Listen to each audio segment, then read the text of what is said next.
you remember last week, that when we're done already with the 4 levels of conceptualization, basically we were able to identify already our research topic. We were able to identify already our research problem. We already constructed, okay? We already have constructed our research purpose, statement of the purpose. So, kung maalala nyo, yung statement of the purpose, yung pinakaunang formatted, no? It is the first part of research which has a particular format, if you remember. Okay, so when we're done already with our research introduction, and of course, when we're done already with our specific research questions. And from our 4 levels of conceptualization, we realized that we were able to produce already the title of our study, of our research, based on the statement of the purpose that we have. Of course, we were able to produce already our research questions, and from there, from the statement of the purpose, we have the title, the research question, we were able to have also our conceptual paradigm, okay? So, plus of course the research introduction. So, when we have already the title, the statement of the purpose, the research questions, the hypothesis, and the conceptual paradigm, it means that we are now ready to start our research introduction. We are already going to write our research introduction. Basically, part of your knowledge, part of the learnings that you have in methods of research is that we are going to learn how to write a standard research introduction. So we are going to follow the model of John Swales CARS, creating a research-based model, the 4 rhetorical moves. No, actually, in the book we only have 3 rhetorical moves, but for the fact that we are teaching beginning researchers, we are teaching teachers, so we are going to was able to try to configure, I try to simplify and make the model of John Swales into 4 rhetorical moves. Okay? So before we proceed, I'm going to present to you sample conceptualizations of the title, the statement of the problem, research questions na naka-base dun sa mga MC format na. Okay?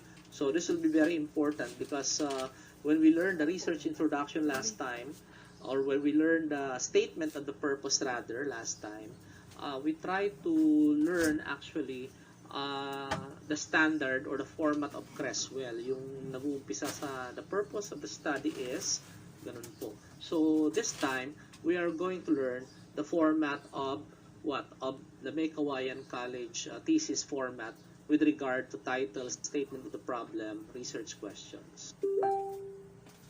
So here's the first example. It is taken from the proposal.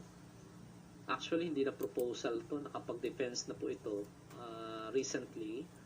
At ito ay 1.0, no? Uno siya, no? Binigyan siya ng 1.0 ng panel, no? Which is a byproduct ng aming conceptualization sa aming methods of research, no? So this is from MC, one of my students in methods of research. The title of her study, this is from psychology. By the way, dalawang sample ng MC format ang ipapakita ko. One is in English and the other is in Filipino or in Tagalog. So this one is in English. It's entitled An Assessment of Academic Resilience Among Generation Z, Basis for Guidance and Counseling Program. So this is the statement of the problem. Ang MC po, ang kanyang ginagamit is not statement of the purpose but statement of the problem. So this is the format. Tatandaan nyo po ito. Ganito po ang pasok. Ganito po yung format ng MC with regard to their statement of the problem. Ang pasok po natin ay the general problem of the study is how made academic resilience of Generation Z learners at Lulumboy National High School for school year 2019-2020 be analyzed and be the basis for a guidance, counseling program. So if you could see, ang pasok po natin is the general problem of the study. Meron siyang colon, then big letter H, then the question will always start, usually nag-i-start siya sa how may, okay? How may. Then, this one is a quantitative study. Babanggitin natin yung mga variables, okay? Academic resilience. Basically, ito po ay a study from the area of psychology. Psychology major po ang may-ari ng thesis na to, okay? So, resilience of Generation Z learners. And then you mentioned the school, o yung pinaka-place of the research at Lulumboy National High School. You mentioned the school year for 2019-2020, and then you mentioned be analyzed, okay? And be the basis for a guidance and counseling program, okay? So, you note that there is an output. This is an IPO, conceptual paradigm study, okay? So, makikita nyo yung kanyang mga research questions. So, what is the demographic profile of the respondents in terms of gender, academic achievement, okay? Then, number 2, susukatin niya from a certain instrument yung levels of academic resilience and Generation Z from one of the instruments na na-discover niya sa kanyang pagre-research. So yari na, meron na siyang instrument for number 2. And then number 3, significant difference, okay, between the academic resilience, okay. Actually, kwan po ito, significant effect, no? Kasi multiple regression, hindi lang na-edit, pero is there a significant effect doon sa academic resilience of levels between male and female students at Lulumboy National High School, okay? And then, significant relationship. 3 and 4, actually, mga inferential questions. Inferential questions are required para yung study nyo, talagang thesis talaga. And number 5, yung ating question with regard to what? Yung magiging output po natin. But basically, I would like to give your focus on the statement of the problem. Ganyan po yung itsura ng nire-require ng MC format with regard to their statement of the problem sa thesis po. Okay? The format is like that. Okay? Ang pasok niya ay the general problem of the study. Okay? So, when I return your conceptualization, when I check them, expect that ganyang format po yung i-revise ko dun sa mga conceptualization sheet na mga sinabit nyo sa akin po. Okay? So, let's continue with the next. This one naman po, this is in Filipino. Okay? Ang kanyang pamagat ay social media modality literacy at akademikong pagganap ng mga mag-aaral batayan sa pagpapahusay ng curriculum. So makikita po natin, ito po ay isang ehemplo din ng pag-aaral na naka-IPO. No? Yung kanyang output ay yung gagawa siya ng isang batayan sa pagpapahusay ng isang curriculum. Okay? Parang recommendations. Okay? So, ang kanyang statement of the problem, of course, sa Filipino, okay, ang tawag natin ito paglalahad ng suliranin. So, yung English version po kanina ay tinranslate lang natin in Filipino. Ito po yung Filipino version niya. Ang pangunahing suliranin ng pag-aaral na ito ay tutuldok. Paano? Pansinin niyo po yung paano, yung how, babalik uli siya sa big letter. Ganyan po yung tamang format. Paano ang antas ng social media modality literacy sa akademikong pagganap ng mga mag-aaral ng Wawang Pulo National High School sa taong pamparalan 2019-2020 ay masuri. Yung masuri in English ay analyze, okay? At gawin itong batayan sa pagpapahusay ng curriculum. So, ito po yung pagsalin, tamang pagsalin ng English version ng ating statement of the problem in English. At ito naman yung kanyang mga research questions, of course. So, siguro, babasahin nyo na lang. Ay, importante po kasi dito, the format na ipinapakita ko sa inyo dito, tinuturo sa inyo dito mga ma'am and sir, ay yung tamang format ng MC format ng statement of the problem or paglalahad ng suliranin. So, when I revise your conceptualization sheet, ganyan po yung ilalapat ko na format po. Or while yung hindi pa nagpapasa, hindi pa gumagawa, ay yan na rin po yung, that's the format that you're going to write in your, try your best, that's the format that you're going to apply in your statement of the problem. Okay? So, here we are. We are going to proceed already with the principles on how to write a standard, or shall we say, an acceptable, Okay? Research introduction. Ang tawag po sa research introduction natin ay yung Swales CARS model, taken from the author, and that author is John Swales. No? So it says that in academic writing, the CARS model, which is proposed by John Swales, is an efficient way to outline the research to the reader. Si John Swales po, siya po yung isang researcher, inaral niya yung almost 200 research introductions sa buong mundo in scientific research, and he was able to come up with a format which is, sabi nga, John Swales was able to come up with a format which is succinct, okay? Succinct, well-formatted, and clear introduction, okay? For beginning researchers, and particularly for a standard of writing introduction, the Swales CARS model format is actually the best format in writing your research introduction.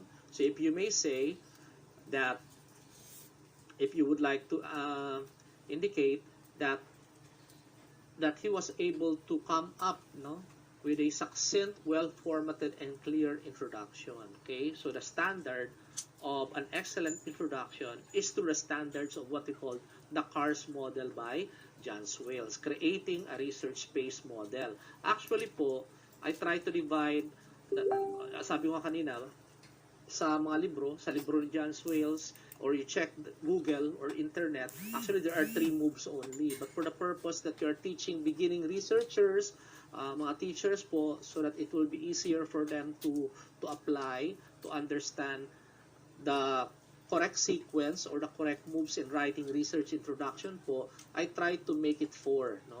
Hinati ko pa yung isa para mas madali. And these are the 4 moves, or the 4 parts of writing your research introduction. So the first one is, in color blue, establish the research territory by introducing the topic, saying why is it interesting, although wala dyan, and saying why is it relevant. Okay? So you try to introduce, diretso na. Tell us what is your topic all about, tell us why is it interesting, and tell us why it is relevant. Okay? Yun po yung unang gagawin when you write your research introduction. That is move number 1. Move number 2, actually, kasama siya supposedly ng move number 1. In red, hinati ko siya sa dalawa. So this is what? Outlining previous research on your title. Okay? Ang research introduction po natin, meron na siyang actually review of related literature. Sa intro pa lang, meron na siyang RRL at RRS, or review of related literature and related studies. Okay?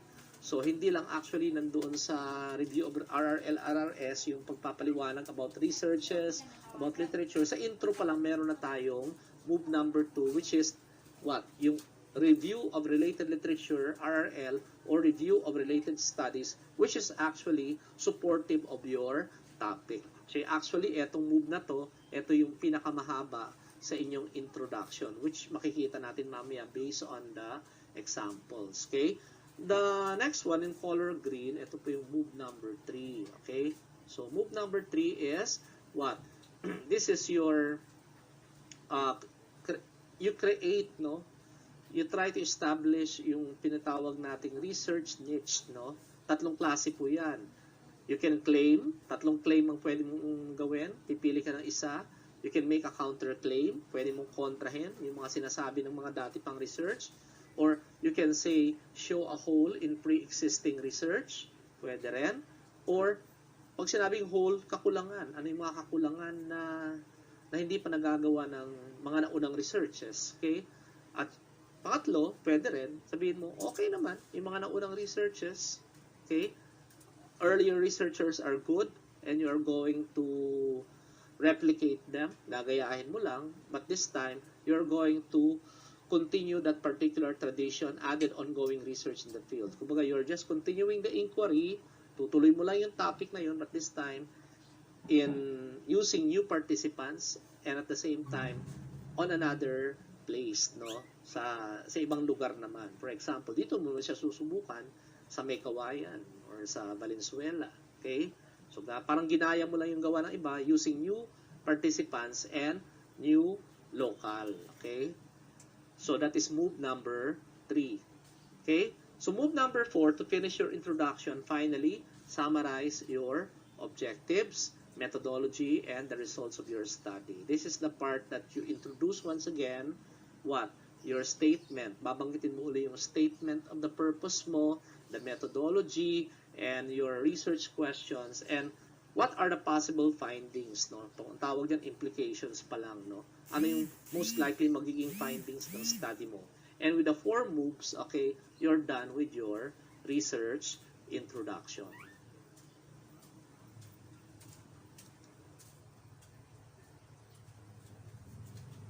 Okay, so we continue now. Okay, we start basically from what? Move number 1. Okay, so you know very well that the CARS model or the Swales model of writing introduction is composed of 4 rhetorical moves, no? Yun. 4 rhetorical moves. So we start with the first move. Ano? Sa first move, ano yung una mong isusulat? Okay? Yan, very simple.